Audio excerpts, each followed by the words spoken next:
So what we have here is a manual apple peeler. Now it also does pears and all kinds of fruit, anything with skin on it, and that includes potatoes if you practice a little bit.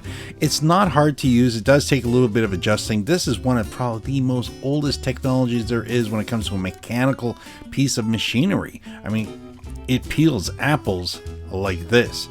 It's also very impressive. You can get an awful lot done. So if you want to get like 90% of the peel off, no problem. You can decide how deep or how shallow the peel is going to be. But again, you're going to have to practice a little bit. And the option to actually peel an apple as a whole or to core it out and actually create this accordion with it is very impressive. That's what we're doing now. We're making that accordion.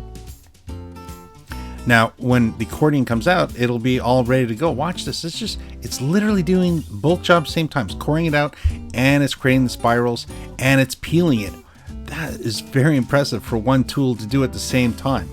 There you go. So I'm going to pull this off here for you. It's going to probably fall apart, but here we are.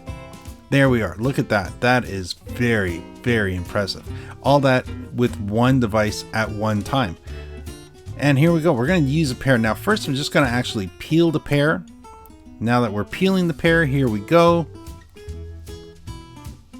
It's not hard, but again, you got to really line up that fruit if you're only peeling it, because there's no guide at the front end to hold it straight. Notice how crooked I am with that. It's very noticeable now, but it didn't seem so at the time.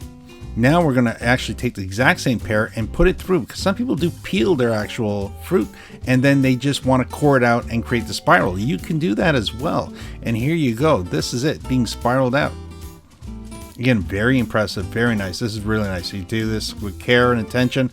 That is one heck of a peach. There's the money shot right there. That's what you're looking for.